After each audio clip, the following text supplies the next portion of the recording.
The ground was a scarred wasteland, torn by flame and steel. Blackened craters yawned open like the mouths of fallen giants, and shattered metal curled like the bones of ancient beasts. Silence hung in the air, broken only by the whisper of wind dragging dust over the bodies of the dead.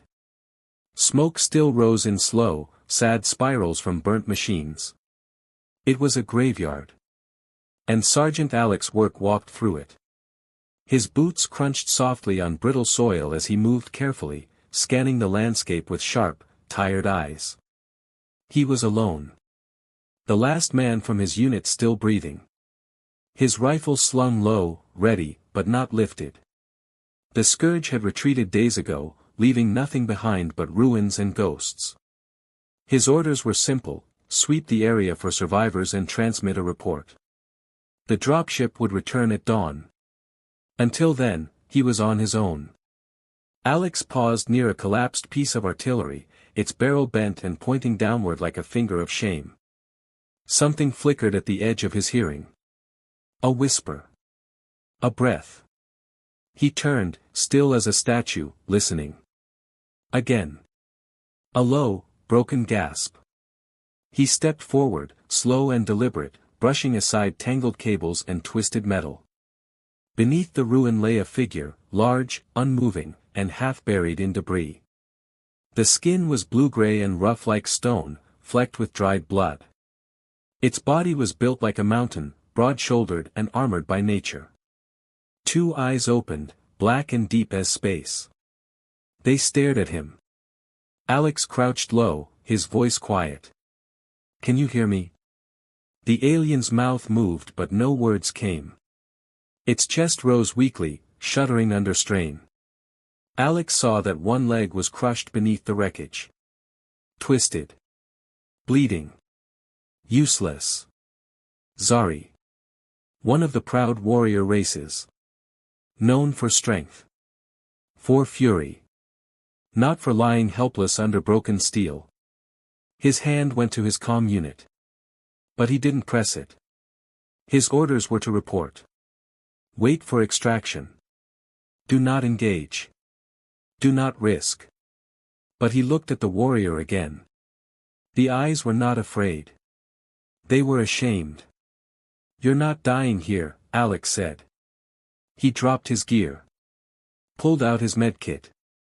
The alien flinched but did not resist as Alex cleaned the wound, wrapped the leg, stopped the bleeding. The blood was thick and dark. "Alien. This is going to hurt," he said. No reply. Just the slow rise and fall of strained breath. Alex braced himself, slid his arms under the heavy torso, and lifted. The weight nearly crushed him. He gritted his teeth, sweat blooming on his brow, and rose inch by inch. "Don't die on me," he muttered. He took a step. Then another. Every part of his body screamed with effort. Behind him, the battlefield stretched wide and empty. Before him, the distant glimmer of the human outpost. And in his arms, a warrior who had been left to die. The human base lay nestled among rock outcroppings like a stubborn weed refusing to die. It was old, weathered, the kind of installation built in a hurry and left to decay. But its walls still stood, and within them the quiet miracle of survival unfolded. Alex sat in the corner of the medical ward, arms folded over his chest. The low hum of machinery filled the space. Varric lay in a reinforced biobed, his body surrounded by a gentle blue glow. The Zari's eyes were closed, his breathing steady. Tubes ran from his arms to a nutrient pack. Scanners moved silently along his limbs, mapping injuries too deep for sight. "His spinal tissue is fused in multiple places," one medic murmured, scanning results. "Nerve damage is extensive. Walking again, unlikely." Alex's jaw tightened. But not impossible. The medic didn't answer. Outside, the sun burned white against the dusty horizon. Inside, it was cool. Sterile. The kind of cold that crept into bones. Hours passed.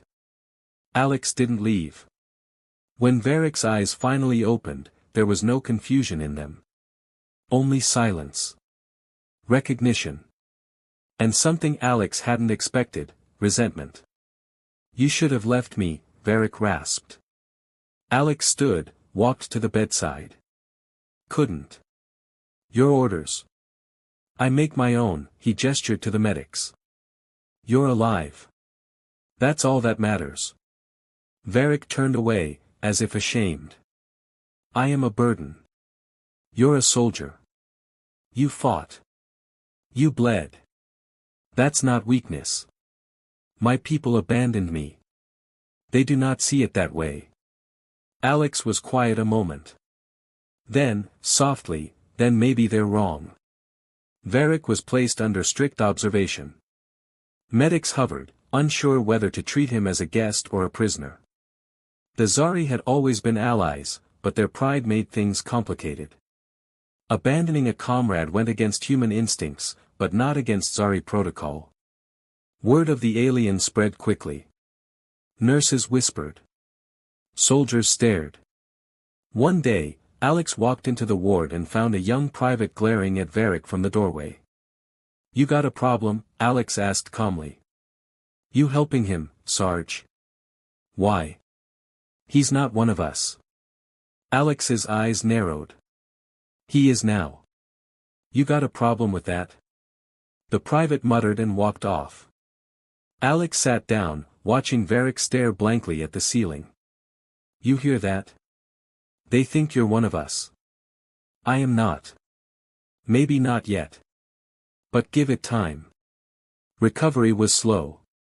Painful. Varric's body fought against every movement.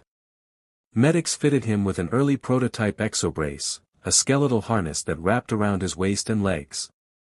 It didn't restore movement, but it supported posture and kept muscles from atrophying. When Varric first tried to sit upright using it, he collapsed forward, breath ragged. Alex caught him. "Easy. It's going to take time. I am not meant to sit. I am meant to fight. You'll fight again. Just a different way." Alex began bringing small things, tablets with books, recordings of music, even videos from Earth, lush green forests, oceans, animals. Varric watched without comment, but never turned them off. "Your world is loud," he said one day. "And strange." "Yeah," Alex chuckled. "You get used to it." One day, Alex returned to find the medical bay quieter than usual.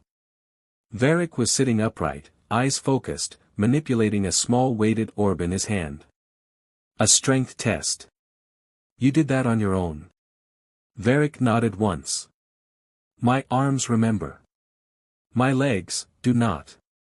Alex smiled. "We'll work on that." Later that night, he received a call from command. The message was short. "Transfer the alien. High Command wants him evaluated." Alex stood alone in the hall, fists clenched. When he returned to the ward, he found Varric asleep. The light from the machines cast pale shadows across the warrior's face. Alex sat down, watching. "Not going to happen," he muttered. "They're not taking you." He filed a protest. Requested a delay. Argued that Varric was too injured to be moved. Command didn't listen. So Alex made his decision. He went to the base engineer.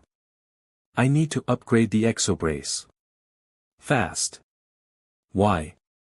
"Because he needs to walk. Or at least look like he can." Working late into the night, the engineer enhanced the brace with servo motors, giving Varric limited mobility. With practice, Varric learned to shift himself into a sitting position unassisted. Small victories. Big impact. When the transfer team arrived 3 days later, Varric met them standing, supported by the brace. "We're ready to move him," the officer said. Alex stood beside him. "He's not going. You can tell High Command he's staying under medical protocol." "That isn't your call. I'm making it mine." The officer stared for a long time. Then left. Varric collapsed back into the chair as soon as they were gone. "You lied." I bluffed. Why? Because you're not ready. And because I believe in you. For the first time, Varric looked at him with something softer than skepticism. Your kind is strange. Takes one to know one. As the weeks passed, a fragile friendship took shape. Alex shared stories about his squad, about battles and mistakes, about grief. Varric spoke little of his people, but Alex sensed the wounds went deeper than the spinal damage. My unit left me. You were alive. They should have known. They knew. That's why they left. A warrior who cannot walk is a shame. No, he's a survivor. They won't see it that way. Then we'll show them. Alex brought in training simulations. Low stress first, then reflex drills. Varric began using his arms more aggressively, showing remarkable dexterity. His mind remained sharp. You're a tactician, Alex said after one session. You see the battlefield differently. Perhaps. But without legs, what good is it? Brains beat brawn. You just need a better brace. Plans were drawn. The base engineers built version 2 of the exobrace. This one had adaptive support systems and better power management. When Varric tried it, he stood for nearly 2 full minutes. He looked at Alex, breathing hard. I am still here. You always were. Soon after, a new message arrived. Not from command. From the Zari. It was a short broadcast, return Varric. He is to be judged for failure. Alex read it out loud. Varric didn't flinch. You don't have to answer. I already did. When I stayed. Alex nodded. You're not alone in this. Varric stared at the door, silent. Outside, the world was still broken. But inside that room, something was healing. And for the first time since the war began, Alex felt hope. The wind howled across the outer perimeter of the human outpost, carrying with it the fine red dust of the scarred planet. Distant mountains rose like rusted bones, and between them, a storm brewed, not of rain or thunder, but of fire. The scourge had returned. Not in full force, not yet. But in waves, testing the defenses, probing for weakness. Inside the reinforced command center, Alex stared at the flashing alerts on the main screen. Base security had picked up unusual movement beyond the northern ridge. Automated drones showed heat signatures and energy pulses. No doubt about it. The Scourge were regrouping. We don't have enough personnel to hold them off, Lieutenant Boren said, frowning at the data. We hold until reinforcements come, Alex replied. We don't let them push past this outpost. Varric sat silently nearby, his exobrace humming softly as he adjusted the controls.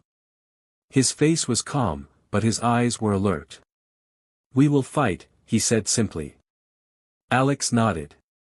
Side by side. Preparations began immediately. Bunkers were reinforced, drones reprogrammed for combat patrols, and the armory was opened for all able-bodied soldiers. Alex helped Varric into a modified combat harness, sleek, efficient, and designed to support his upper strength while compensating for his legs. You sure you're ready for this? Alex asked.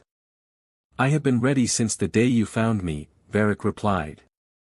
In the hours that followed, Alex and Varric moved together through the base, checking defenses and helping train the younger soldiers. Varric's presence sparked mixed reactions, some looked at him with suspicion, others with awe.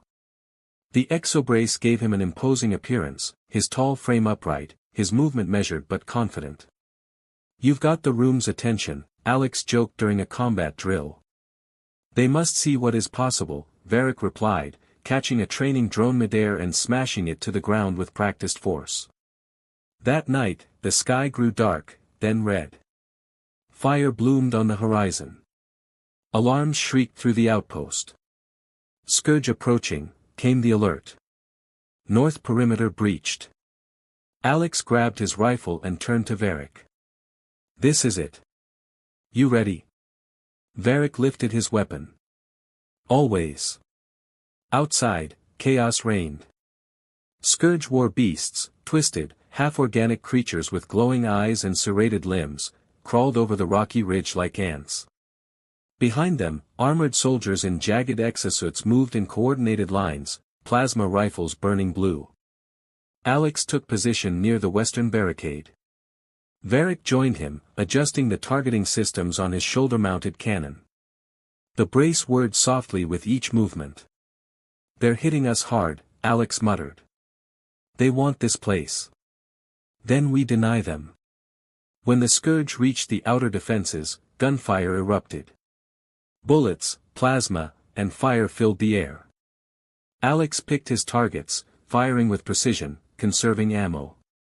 Beside him, Varric unleashed bursts of controlled plasma fire, his aim steady, his body braced against recoil. One of the Scourge beasts charged the wall. Alex shouted a warning, and Varric stepped forward, gripping the barricade with one hand and blasting the creature point-blank with the other. It shrieked, twisted, and collapsed into a burning heap. "We hold this line," Alex called out. Soldiers rallied around them. For every foot lost, Alex and Varric pushed forward, refusing to let the enemy breach the command center. Varric's presence became a symbol of unyielding strength. Even as the battle raged, wounded soldiers drew courage from him, refusing to retreat. At one point, an explosion knocked Alex backward, dazing him. His vision swam. As Scourge soldiers advanced on his position, Varric roared and threw himself between them. He swung a reinforced combat baton with brutal strength, disabling one enemy, then another. Alex pulled himself up and joined the counterattack. Together, they fought like a single force, fluid, focused, and relentless. As the battle stretched into dawn, the Scourge began to retreat. Their losses were heavy. They had underestimated the resolve of the defenders.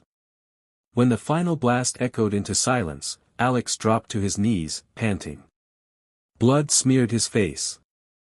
Smoke stung his eyes. "We did it," he said. Varric remained standing, his exobrace scorched and sparking slightly. "Yes. But they will return. Then we'll be ready." After the battle, the base fell into a tense quiet. Medics rushed to help the injured. Engineers repaired walls and reset defense grids.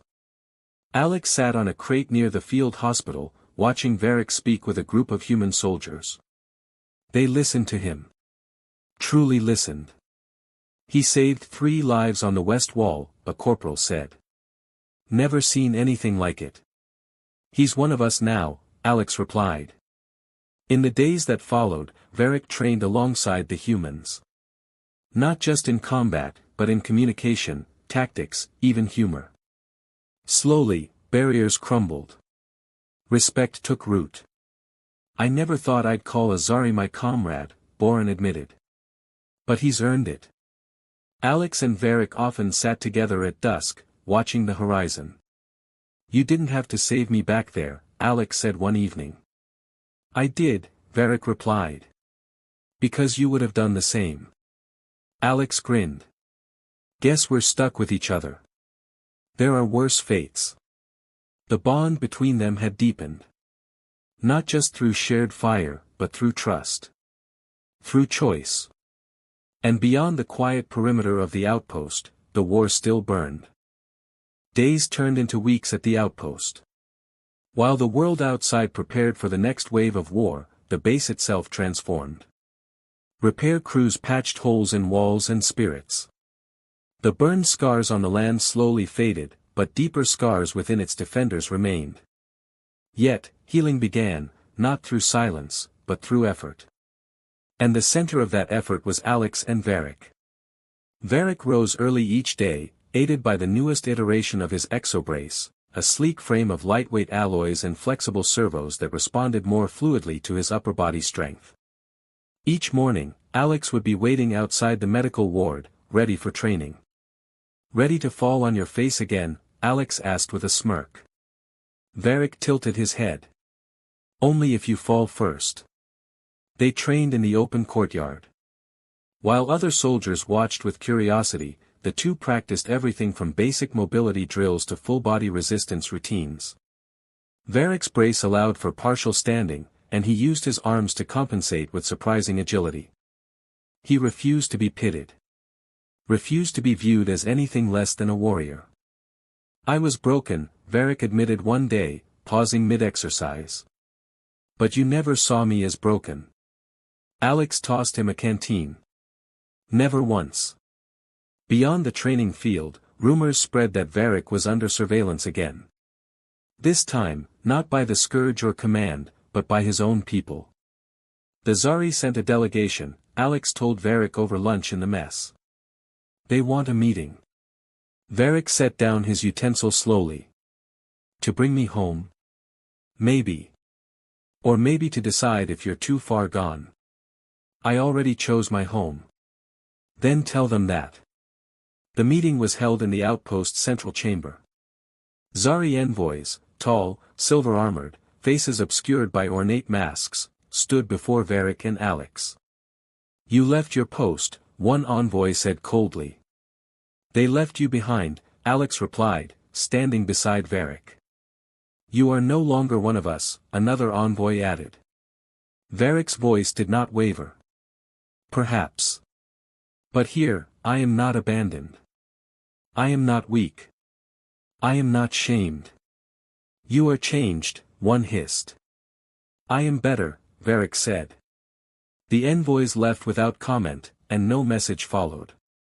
For Varric, it was the end of one chapter, not in grief, but with resolve. That same week, Command offered a proposal. The coalition was forming a new unit, small, elite, cross-species. Not for war. For peace. Species reconciliation operations, the commander said. "We want you both to lead it." Alex looked at Varric. Varric answered with a single nod. "We accept." Training intensified. Their team consisted of 6 individuals, 2 humans, a Zari defector named Karis, a skilled hunter with 4 arms and a soft voice named Tenno, and a pair of nimble, cloaked Grell twins who spoke only in clicks but fought like ghosts. "You're the heart of this team," Alex told Varric during a simulation. "And you are its spine," Varric replied. Their first mission came soon after, a dispute between mining colonies on the asteroid Archon 7, human and Zari factions both claiming ownership. Tensions flared, and both sides prepared for blood. Varric stood before a council of hostile miners. "You know me," he said, lifting his exobrace slightly to reveal scars beneath. "I was once yours. I was cast aside. Yet here I stand, in peace. Not because I forgot our ways, but because I remember them better than you."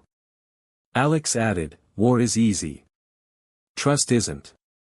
But trust builds what war can only break." By dawn, the mining operations agreed to share resources under coalition guidance. The mission was a success. News of their team spread. So did stories. Soldiers began to speak of Alex and Varric not just as warriors, but as a legend. They stood alone at Grell Pass. They brokered peace between enemies who shared no language. They carry both scars and banners. More missions followed. Some failed. Most didn't. The more worlds they visited, the more allies they found. But enemies remained. One day, while reviewing plans, Varric found a message embedded in a routine data packet. "Return home or be declared enemy of the throne," it read. He stared at the words a long time. "I never had a throne," he said at last. "You've got something better now," Alex replied. Varric closed the message. Deleted it. On a quiet night, under the stars of a calm world, Alex and Varric sat together again. "Do you think peace is really possible?" Alex asked. "I think it's worth fighting for," Varric said. "Even if it means losing everything you were. Especially then." From broken soldier to peacemaker, from outcast to leader, Varric's journey was no longer just his own. It belonged to all who believed change was possible. "We will be remembered," Varric said as they watched the horizon. Not as heroes, Alex said. No, as proof. The storm that came wasn't just of weather or war. It was legacy. Across the systems, where once fire had rained from orbit and armies marched in iron boots, the stories of two warriors, Human and Zari, began to shape the tides. No longer were they just names in reports. They were symbols. Alex's work had changed. No longer just a sergeant, he now stood at the heart of an interspecies alliance program that had succeeded where diplomacy failed. Varric, once discarded as broken and useless by his own people, had become something more, a bridge, a voice, a blade of hope sharpened not by vengeance, but by understanding. And the galaxy watched. On a distant moon called Anar 3, a conference was arranged. Neutral ground. Hostile factions from half a dozen worlds had agreed to come. Humans, Zari, Thran, Geralt, and two lesser-known species who had never before stood under the same sky peacefully. Alex and Varric were invited not as observers, but as mediators. They think we're miracle workers now, Alex muttered as the shuttle descended. Then let us perform another miracle, Varric replied, adjusting his upgraded brace with quiet precision.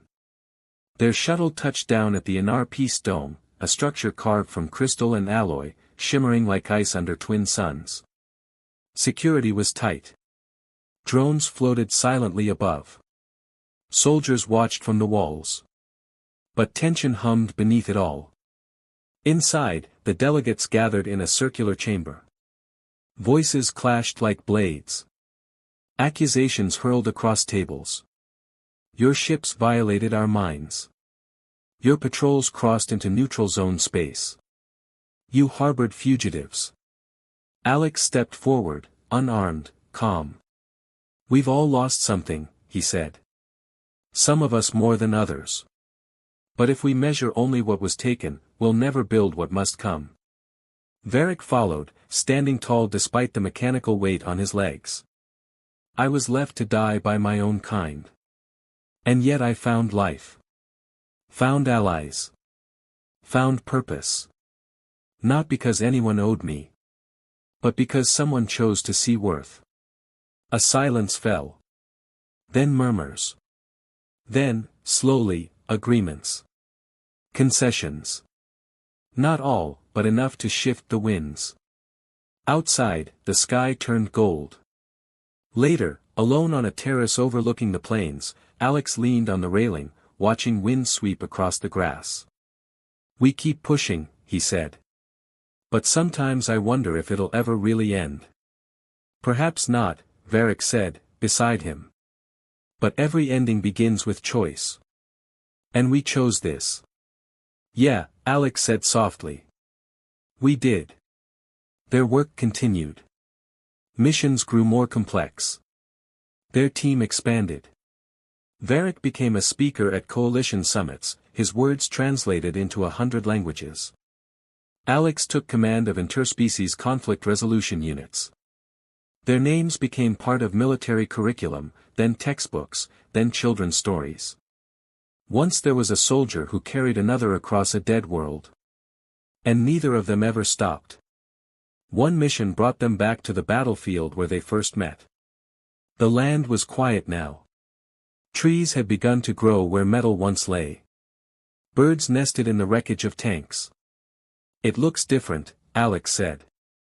No, Varric said. We look different. They stood in silence, remembering the fire, the smoke, the moment when fate changed. You think they'd still leave you behind? Alex asked. Varric smiled faintly. They couldn't, now. They'd have to get in line. In time, peace became more than an idea. It became real. Fragile, but alive. And with it came the question, what now? You could retire, Alex said one night. You first, Varric said. Never. Then neither will I. In their twilight years, they remained active. Not on the front lines, but as mentors. Teachers. Varric trained new recruits from all species, his brace now more symbolic than necessary. Alex lectured on interspecies tactics, always ending with the same phrase, "We win together, or not at all." A monument was built outside the original outpost. Not of them. Of two handprints side by side. One human. One Zari. Beneath it, a plaque. Together, they walked when others would have fallen. When Varric passed, it was not in battle, but in peace. He died in his sleep on a warm world, surrounded by those he'd inspired. Alex was there, holding his hand. "You kept your promise," Varric whispered. "And so did you." After the funeral, attended by thousands from dozens of species, Alex returned to their old outpost. He sat beneath the stars, reading one of Varric's old reports. He was brave, Alex said to the night. And stubborn. And the best of us. He never truly retired. Alex kept working, kept traveling, kept telling their story. He knew someday, he too would rest. But not yet. Because someone, somewhere, still needed to hear it. The story of a human who wouldn't leave. And an alien who chose to believe.